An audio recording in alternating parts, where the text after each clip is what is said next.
두 번째 주제 발표는 기후위기와 일의 세계라고 하는 주제로 이정희 한국노동연구원 선임연구위원님께서 발표해 주시겠습니다. 박수로 맞이해 주시기 바랍니다. 이정희고요. 네. 제가 오늘 말씀드릴 주제는 제목에 있는 것처럼 기후위기와 일의 세계인데 유사한 제목으로 최근에 좀 고민을 하면서 제가 공부하면서 좀 같이 나눴으면 좋겠는 대목들을 좀 정리를 해봤고요. 간략하게 개요를 말씀드리면 먼저 이 기후 문제가 노동 운동 진영에서는 상당히 먼 주제로 받아들이는 경향이 여전히 지금도 보이고 있다. 그거를 어떻게 내 문제로 받아들이도록 할 건가? 그게 일단 저의 첫 번째 고민입니다. 그거를 연대라는 키워드로 좀 묶어내보려고 했고요. 그리고 두 번째는 그러면 이 기후위기 시대의 일의 의미, 일의 세계를 재구성해야 되는 과제가 있는데 그러면 어떤 관점 속에서 우리가 새로운 구성을 하자라고 이야기를 할 건가라는 점에서 제가 주목한 것은 ILO 헌장에서 나오는 진정으로 인간적인 노동 체제라는 그 개념입니다. 그래서 그거를 가지고 일의 세계 재구성을 해보자라는 거고요. 그리고 나머지 두 개는 실제로 기후위기가 일의 세계에 어떻게 영향을 미치는지, 그리고 또한 일의 세계에서 기후위기를 더 가속화하는 쪽으로 영향을 미치는 지점도 있기 때문에 쌍방향의 관계다라고 표현을 하고 있는데요. 그래서 그 지점을 실태를 좀 들여다보면서 그러면 마지막으로 정의로운 전환을 위해서 도대체 무엇을 할 것인가 라는 과제를 제시하는 그런 내용으로 제 발표를 하도록 하겠습니다. 그래서 키워드는 말씀드린 것처럼 연대와 연결, 진정으로 인간적인 노동 체제, 그다음 일의 세계에 미친 영향에서 노동 조건 일자리 불평등이고요. 일의 세계가 또 기후에 미치는 영향과 관련해서는 온실가스 산업 전환 문제만이 아니라 노동 시간 체제도 같이 들여다봐야 된다라는 거고, 앞서 이문호 선생님께서는 참여와 혁신을 키워드로 말씀을 해주셨는데 저는 이제 적응, 완화, 구조개혁, 그리고 어떤 질문을 우리가 품고 이분을 모색할 것인가라는 얘기 중심으로 말씀드리겠습니다. 우리 인간은 타인의 노동 없이 일상생활 유지할 수조차도 없죠. 내가 재화를 만들고 서비스를 만들고 하면 누군가의 수요를 충족시키는 것처럼 마찬가지로 누군가가 일을 해야 저의 수요를 충족시켜 줄 수가 있습니다. 인간하고 자연도 마찬가지. 우리가 필요로 한 모든 것은 자연에서 확보를 하죠. 그리고 쓰다 버리면 다시 자연으로 돌아갑니다.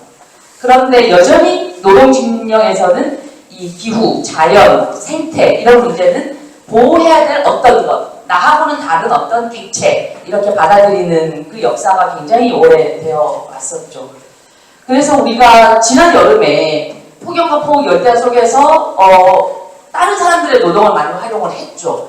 그렇지만 그 과정에서 목숨을 잃는 노동자들이 있었고요. 이 안타까운 마음으로는 그 구조를 바꿔낼 수가 없습니다. 그래서 러스킨 같은 사람은 이 물건을 살 때는 그것을 하는 사람의 삶과 노동 조건을 함께 살펴야 된다라고 얘기를 하고 있습니다. 그리고 연대 측면에서는 얼마 전에 대법관 임기를 마치신 김선수 대법관 저희 연구원 세미나에 오셔서 하신 말씀 중에 굉장히 이 말씀이 인상 깊었는데 높이의 차이가 있는 벽으로 둘러싸인 물통에 물을 채우면 가장 그 낮은 데에만 거기까지만 물이 차겠죠. 아무리 높은 벽이 있어도 하나의 나무 조각에서 이 높이가 낮다라고 하면 물은 다 흘러버릴 거잖아요.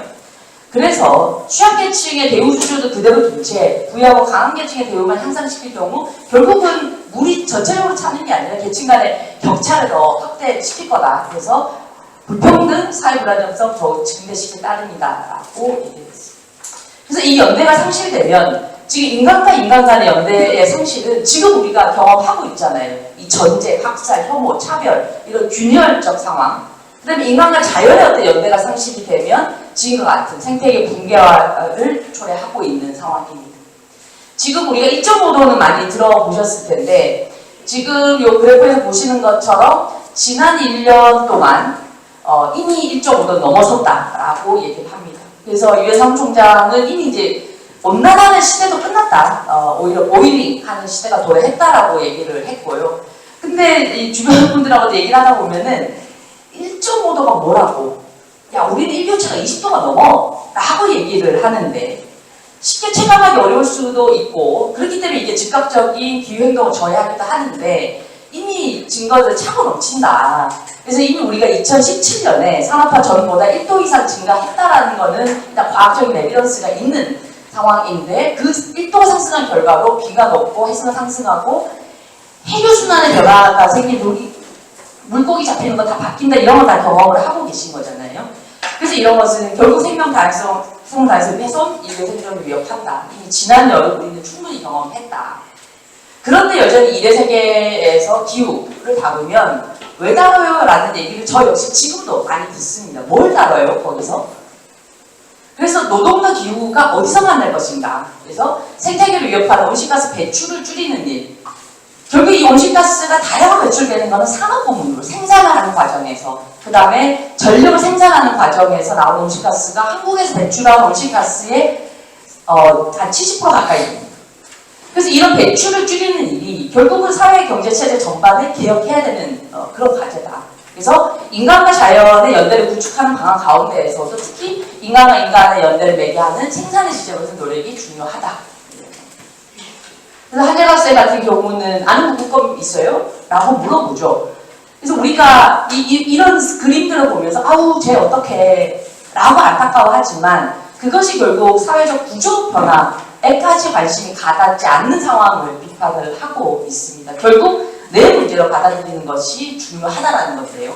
그렇기 때문에 노동자들한테는 먹고 사는 문제 그리고 이것이 결국 죽고 사는 문제로 다 이어진다. 근데 노조활동가들은 심각성은 알겠다. 근데 당장 뭘 해야 되냐?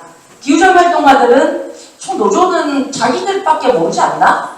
근데 도대체 노조가 기후위기 되면 뭐 할 수 있지? 라고 반문을 합니다. 그래서 앞서 말씀드린 것처럼 기후와 1회 세계에 미치는 이 쌍방향의 관계를 들여다보고 주체가 되기 위해서 뭘 할 건지 살펴보도록 하겠습니다. 관점, 진정으로 인간적 노동 체제인데 ILO 헌장 1929년에 만들어진 ILO.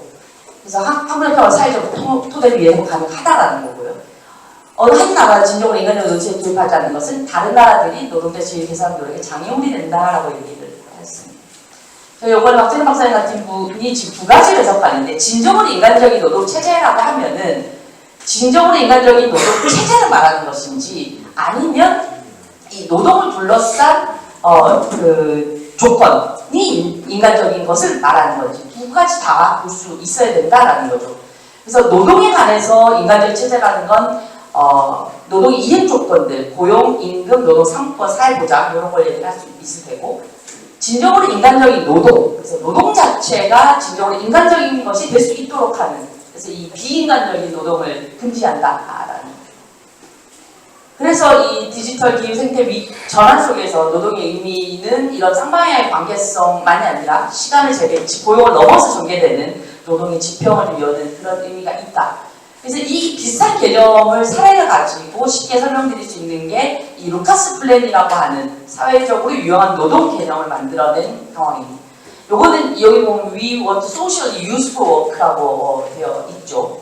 그래서 이 항공사가 구조조정 위기에 처하면서 노동자들이 정리해고 될래 아니면 우리는 정리해고가 되지 않도록 하기 위해서 뭐가 필요하지? 라고 고민을 하다가 자기들이 갖고 있는 생산 설비, 부품 이런 걸 가지고 사회적으로 유용한 생산을 하면 되지 않냐 라고 해서 플랜을 만들어내죠. 그래서 대안적 생산품들을 제안을 했고요. 이 대안적 생산품 중에는 예를 들면 태양열 직결판이라든지 풍력 발전이라든지 지금 봐도 아웃데이트하지 않은 그런 제안들을 이미 그 시기에 한 거예요. 76년에. 근데 결국 외화위기랑 대처직권 등으로 실행되지는 못하고 정리가 단행이 됐는데 이 시사점들을 찾아보면 크게 세 가지 정도 얘기할 수 있을 텐데 하나는 참여입니다. 참여. 그래서 노동자들이 직접 뭐를 어떻게 생각할 것인지 고민하고 제안서를 쭉 제출을 한 거죠. 그리고 사회적으로 이 사회 전체 이익이 된 상품 중에서 우리가 할 수 있는 건 뭐냐 이런 아이디어를 제시하고 노조가 이를 수용해서 생산 계획을 수립을 하게 됩니다. 그 다음에 이 노동의 사회적 유용성에 대한 것입니다. 생산이 사회 전체 이익이 되느냐, 그러니까 나의 임금을 인상시키는데 도움이 되느냐의 문제만이 아니라 사회적으로 누구나에게 이득이 되는 그런 생산품을 만들어내는 노동을 나는 하고 있느냐, 이 지점에 대한 얘기인 거고요. 그리고 세 번째는 거버넌스 발언의 문제인데, 그때 이제 토니 베인이라는 사람이 이 상장 장관이었었죠. 그래서 노동당 정부하고 일정하게 협력들을 이루어냈습니다. 물론 결과적으로는 이 계획이 실현이 되지 않아서 아쉽긴 하지만 주요한 참고로 우리가 볼 수 있을 것 같습니다.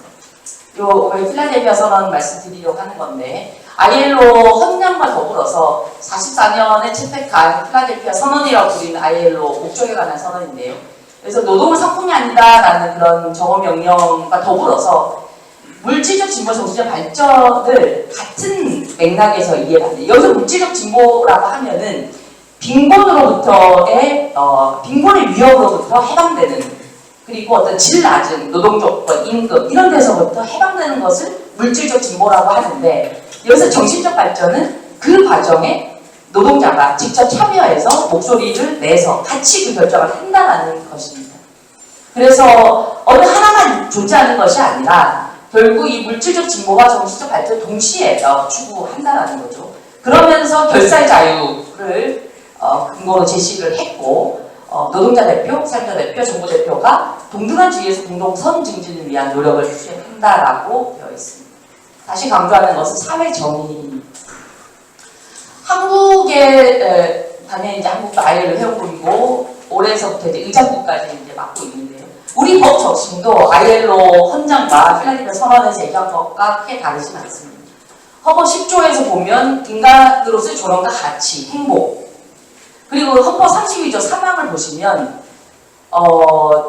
저는 우리 법에서 인간의 존엄성을 근로기준에 비춰서 되어 있는 조항을 발견하고서는 굉장히 가슴이 뛰었어요. 근로조건의 기준은 인간의 존엄성을 보장하도록 법률로 정한다라고 되어 있습니다.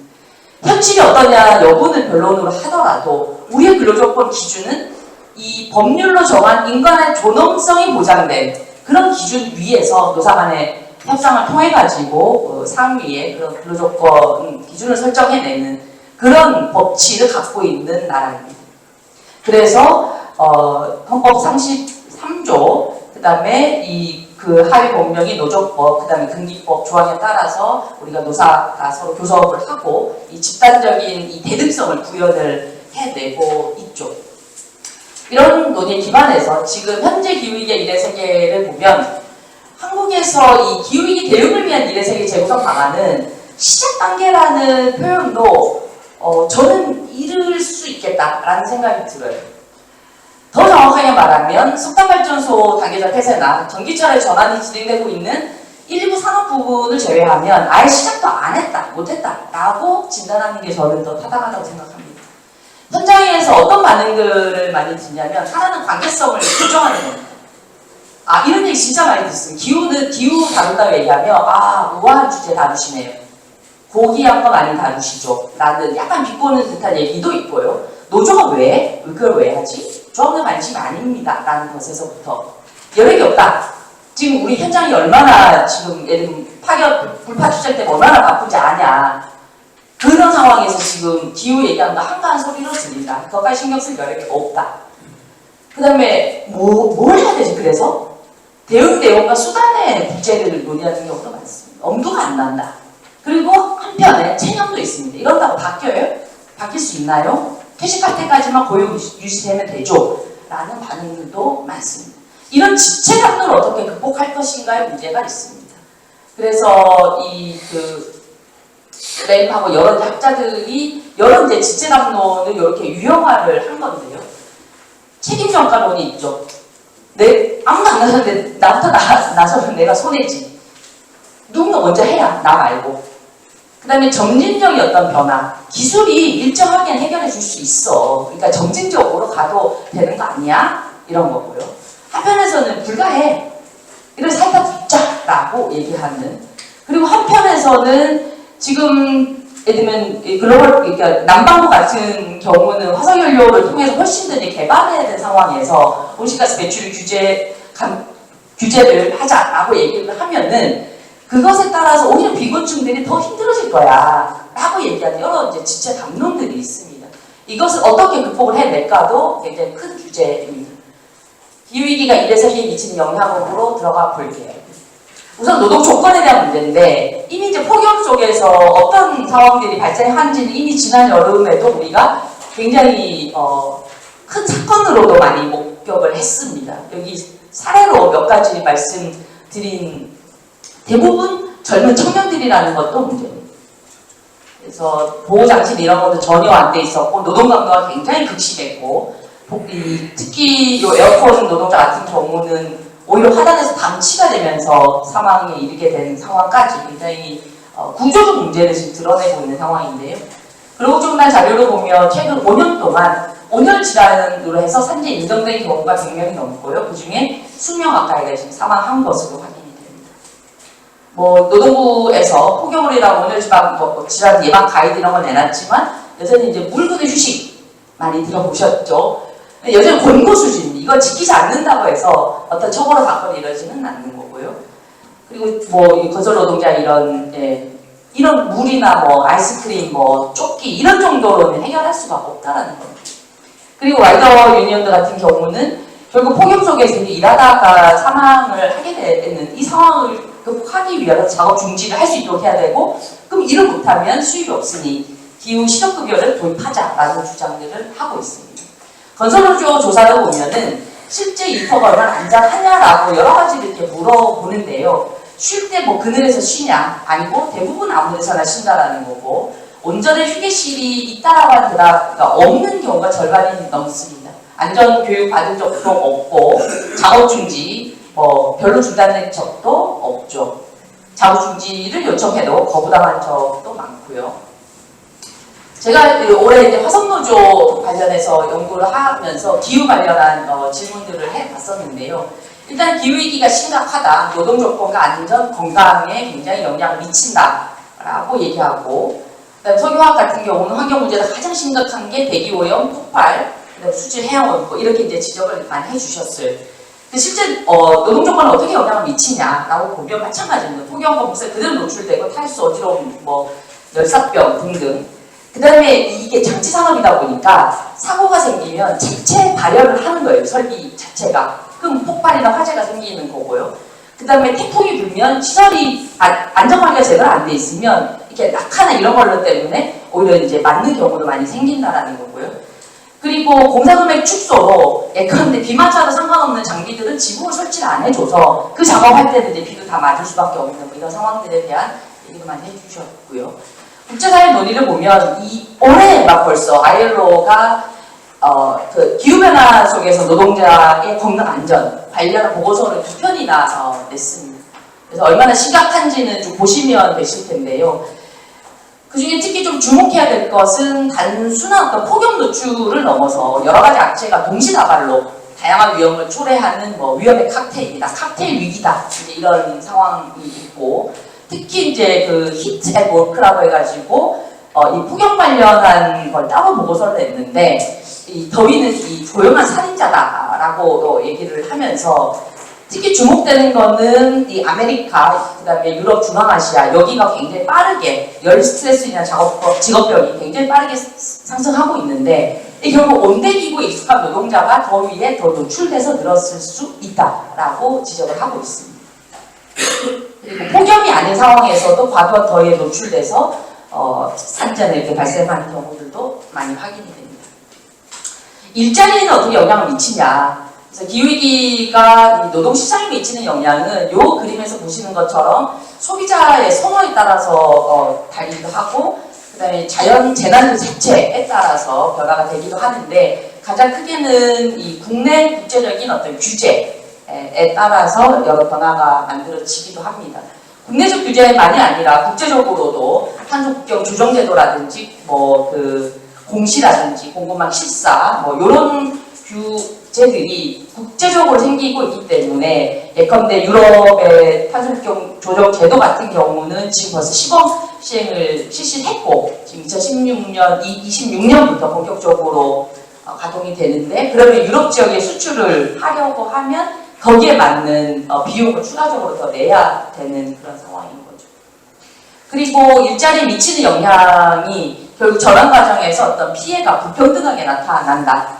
이 표는 아마 관심 있으신 분들은 많이 보셨겠지만, 석탄화력 발전소에서 연료 전환이 이루어질 경우에 결국 감소되는 일자리는 대부분 협력사에서 발생을 한다. 연료 환경 100% 없어진다라는 거고, 이건 저희가 이제 호남화력 그때 갔을 때 폐쇄된 이후에 봤더니 결국 퇴직하는 곳은 2차 협력사는 100% 퇴직. 그래서 위험이 불평등하게 배분되고 있더라라는 거고요. 그리고 실제 이제 보령에서 이미 이제 1호기가 폐쇄가 됐는데 이 사람들은 그럼 어디로 갔냐라고 보면, 실제 그 과정에서 그러니까 어차피 여기는 이제 폐쇄가 예정이 되어 있어서 정년 임박한 사람 여기를 몰아서 운영을 한다든지, 그러다 보니까 9명 일할 공간에 2명만 배치해서 노동관계가 심해지고, 그 다음에 노동자들 내에서 누가 먼저 퇴사할 것인지를 결정하도록 그렇게 한 사례도 확인이 됐습니다. 그리고 특히 2차는 아까 보신 것처럼 100%가 잘리는데, 그래서 교육훈련으로 전직 가능성 높이려고 했는데 실제 고선패 그 교육을 받았거든요.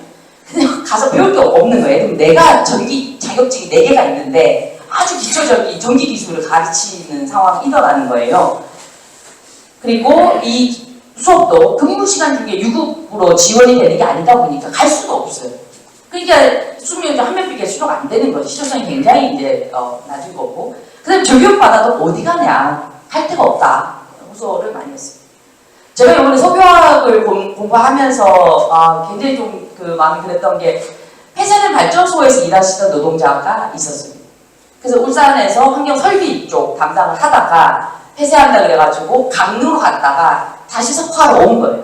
석유화학 왔는데 석유화학이 지금 그렇지 않아도 이 경기 상황으로 굉장히 그 생산이 위축되어 있는데 기후위기 규제가 이제 들어오게 되면 어떻게 될지 모른다. 그래서 정의로운 전환 실패 당사자나 나는 이런 표현까지 하시던데, 그럴수록 노조가 대책을 만드는 그런 일을 더 적극적으로 해야 된다라고 얘기를 하고 있습니다. 자동차도 업체별, 공정별로 전환의 속도나 전환의 역량이 차이가 난다라는 거고요. 일의 세계는 그러면 기후한테 어떻게 영향을 주냐라는 건데, 결국 이제 산업 부문에서 온실가스 배출을 어떻게 규제할 건가 이 문제입니다. 얼마 전 기사 보셨겠지만 영국에서 석탄 발전이 완전 이제 하나도 안 나가 다 폐쇄를 했습니다. 그리고 올해 4월에 G7 기후에너지 환경장관 회의에서도 35년까지 폐쇄하겠다라고 했죠. 근데 이 표에서 보시는 것처럼 우리가 이제 작년에 내놓은 10차 전력수급 기본계획에 따르면은 한국은 2036년에도 석탄이 14.4%가 남아있는 상황입니다. 굉장히 더딘 상황이고요. 이 정부 들어서 NDC를 조정하진 않았지만 세부 부문별로 배출량 자체는 이제 변화를 했죠. 그래서 수정한 NDC에 따르면은 가장 많이 줄여야 되는 산업 부문에서 감축률이 오히려 더 낮아졌고요. 그러니까 산업 부문에서는 배출해야 되는 것에 대한 부담이 준 거죠. 그래서 2021년 계획 대비로 810만 톤을 더 배출할 수 있도록 만들어 놓은 거고, 오히려 산업 부문 목표수를 낮추면서 불확실한 감축 수단으로 얘기되는 국채 감축이나 뭐 CCUS는 이런 비중을 더 늘렸고요. 연도별로 보시면 2027년이 이 정부 임기라고 치면은 여태까지는 2018부터 27까지 감축해야 되는 양의 40%를 감축을 하는 거고, 2030까지 3년 남은 기간 동안 60%를 감축하겠다라는 계획입니다. 그러니까 감축의 부담을 다음 정부로 완전 넘겨버린 상황이고요. 요건 22년 자료이긴 한데 온실가스 배출량 상위 15개 상황인데, 일단 요 발전 5개 공기업을 제외하면은 포스코, 현대제철, 철강이 압도적입니다. 그 다음에 정유회사들 이렇게 쭉 있습니다. 그래서 이런 회사들서부터 일단 감축을 해야 되는 상황인데 별다르게 지금 진행이 되는 게 없죠. 자동차도 마찬가지로 현대차는 어떤 환경 경쟁력 측면에서 하위권을 지금 차지하고 있는 상황입니다. 그럼 이 논의를 하기 위해 거버넌스는 어떠냐? 우리 법에서 여러 이해관계자 참여라든지 민주적 참여, 각 대표성 반영 이런 표현들이 다 있는데, 보시는 것처럼 탄중의 노동자 대표는 아무도 없고요. 전력산업 노조연맹이 정의로 소송을 제기했죠. 아니 법에서 노동자 대표 참여하라고 해놓고서는 없는 상태에서 기본계획 수립한 거 이거 위법하다라고 했는데 뭐 소의 이익이 없다라는 이유로 각하가 됐는데 지금 다시 이제 항소를 해서 법률적 논의를 진행을 하고 있습니다. 산업 수준에서도 노동자 대표가 아예 없고 독재사회에서 다양한 참여를 통해서 사회적 대화 추진해야 된다라고 얘기하고 ILO에서도 작년에 111차 대회에서 10년 동안 논의를 종합해가지고 결의문을 채택을 했는데 여기서 말씀을 보시면 사회적 대화 강조를 하고 있지만 한국은 거기에 거꾸로 가고 있다 이런 거고 장시간 노동과 관련해서도 결국 이제 노동시간이라는 게 가동시간이 되는 거잖아요. 그래서 온실가스 4분의 3 이상이 전환과 산업부문에 배출되는데 결국 이거는 가동시간에 영향을 받는다. 그러니까 당연히 가동시간을 줄이면 온실가스 배출량이 줄겠죠. 결국 이거는 또 노동시간 문제가 될 거잖아요. 그래서 요 관련해서 노동시간 줄이면 온실가스 얼마나 주냐라는 연구들은 몇 군데가 나와 있는데 21년도에 나온 영국의 자료를 보면은 25년까지 4일제로 전환하면 온실가스 배출량이 한 20% 넘게 감축될 거다라고 얘기를 하고 있습니다. 제가 올여름에 주목해서 본 거는 울산 지역의 휴가였어요. 여름 휴가. 쭉 보시면 제가 달력으로 이렇게 표기를 해봤는데 현대자동차는 등등등 이어가지고 11일을 공식적으로 쉬었고요. 중공업 쪽은 13일을 쉬었어요. 확산효과는 부품사까지 다 하면 5만 명, 한 10만 정도가 똑같이 혜택을 본 거죠. 특히 그 조선 같은 경우는 요 9일 하루만 휴가를 내면은 16일을 쉴 수 있는 겁니다. 완전히 공장이 거의 셧다운되는 상황에서 이 에너지 사용량, 온실가스 배출량 엄청 줄었을 거라는 거예요. 그래서 노동시간이 나의 어떤 일생활 균형 이런 측면만이 아니라 해당 지역 내 온실가스나 이런 문제를 일정하게 완화하는 데도 영향을 미친다. 이 지적 강조해서 말씀드리고 싶었고 마지막으로 무엇을 할 것인가 제가 시간을 많이 잡아먹고 있는데 간략하게 마무리하도록 하겠습니다. 먼저 적응입니다. 건강권 보장 조치를 강화하자라는 건데요. 지금 벌써 22대 국회에 산업안전 관련 법령 개정안들이 많이 올라와 있습니다. 특히 이제 폭염 한파와 관련한 건강장애 예방, 보건 의무, 정부 지원, 작업 중지권 범위 확대 등등 그런 게 쭉 있고요. 실제 단협을 체결한 사례들도 있습니다. 더 확산을 해야 될 테고요. 특히 요 캐나다 사례가 제가 주목이 되는데 여기 보면은 극한 기후 및 재해가 발생할 경우 근무 거부권, 요거 내가 일을 안 하는 거죠. 그 다음에 위험하거나 건강에 해로운 작업 거부권이 있는데 요게 그냥 사람한테 위험하거나 건강에 해롭다라는 정도로 넘어서서 환경에 해를 끼칠 수 있는 작업도 포함이 됩니다. 그러니까 환경에 해를 끼칠 수 있는 작업이기 때문에 나는 작업을 거부할 거야 라고 하는 것도 단협상 내용에 포함이 되어 있습니다. 우리 그 두산중공 그 페놀 그 유출 사건에서 영화 만든 삼진그룹 표육반 아마 보신 분 있으실 텐데 무단으로 페놀 유출하는 건 노동자가 발견을 한 거죠. 그럼 이 단협에 의하면 이 지역사회를 이렇게 망치는 생태계를 위협하는 페놀 유출하는 이 작업을 나는 하지 않겠다 라는 이 선언이 보장이 된다라는 이 단협에서는. 그리고 특히 이 그 건강 관련해서는 지금 논의는 폭염에 주로 초점이 맞춰져 있습니다. 그래서 미국의 사람보건연구소 질병통제예방센터에서 나온 여기가 계속 지금 작업을 해서 이제 업데이트를 하고 있던데 여기 보면은 이 폭염 이쪽만이 아니라 대기오염, 자외선, 그 다음에 매개 질병, 산업자를 씻는 녹색장 산업이라고 해서 다 안전한 건 아니니까 건축 환경의 변화, 정신 건강까지 포함해서 다양한 위험을 식별할 필요가 있다라고 얘기를 하고 있어요. 그래서 우리도 논의를 좀 확장을 할 필요가 있겠다라는 거고요. 그 다음에 이 노동 전환 지원과 관련해서는 지금 현재도 정부가 고용 안정 관련해서 많은 정책들을 하고 있습니다. 산업구조 변화된 특허 훈련도 있고 위기 관련해서 특별 고용 지원, 고용위기 지정제도 등등등등. 고용 안정 관련 예산도 고보 기금이 있고 기후 대응 기금이 있고 균특회계도 있습니다. 이걸 어떻게 활용할 것인지 안을 내야 되고요. 얼마 전에 석탄화 발전 폐지적 정의로 전환 및 특별법도 발표됐는데 이해관계자 정책 수립 참여시키고 특별 지구 지정하고 기금 설치하자 이런 내용들이 들어있어요. 이런 것들을 어떻게 구체적으로 실행토록 할 것인지 과제가 있고요. 완화와 관련해서는 일단 온실가스 배출을 공장에서 덜 해야 되잖아요. 에너지를 덜 써야 될 거 아니에요. 그런데 그런 것들을 단협으로 이미 담아놓은 데들이 꽤나 있습니다. 요 두 번째 줄 보시면 AI 융합 에너지 효율화, 스마트 생태 공명 구축, 홈스 구축 이런 실제로 금속사업장에서 합의한 내용들이 쭉 있죠. 그래서 일상 실천과 교육 및 캠페인까지 포함해서 공장이나 특히 산업 현장에서 사무실이 이런 데서 온실가스 배출을 줄이고 에너지 사용량을 줄이는 그런 노력들을 해 나가자 이런 거고요. 구조개혁 측면에서는 일자리 녹색화입니다. 그래서 ILO에서 얘기하는 거 보면 뭐 녹색 일자리 여러 가지 정의가 되긴 하는데 환경 보조에 보건하는 데 기여하고 기후 변화를 완화하는 양질 일자리라고 되어 있는데 중요한 건 녹색 산업이라고 예를 들면 내가 풍력 발전업에 종사한다 라고 하면 풍력 발전에 있는 일자리는 다 녹색 일자리냐? 그건 아니라는 거거든요. 회색 산업 안에서도 녹색 일자리가 있을 수 있다. 그래서 영국 정부에서는 세 가지 접근법의 교집합을 얘기를 하고 있어요. 그래서 산업 부문, 그 다음에 직업적 측면, 기업적 측면. 그래서 교집합에 해당되는 일자리는 녹색 일자리로 분류를 하는데 여기에 더해서 ILO에 제시했던 디센트 워크의 네 가지 핵심 요소를 포함한 개념으로 녹색 일자리를 발전시켜 나갈 필요가 있겠다라는 거고요. 이걸 많이 보신 중충격 노사관계, 기업별 노조로 되기 어렵다라는 말씀 드리고 거버넌스 구축의 필요성 그리고 마지막으로 강조하고 싶은 것은 진정으로 인간적인 노동 체제가 비단 노동 조건 인간화만이 아니라 노동 그 자체의 인간적인 모습을 말씀드렸는데 그렇게 하려면 우리가 루카스 플랜에서 보는 것처럼 무엇을 어떻게 왜 생산하는지에 대한 이 질문을 품고 지체자로서의 어떤 노동이 아니라 기후위기 대응의 주체로 노동이 좀 더 나설 필요가 있다라는 말씀 드리면서 제가 발표 마치겠습니다. 감사합니다.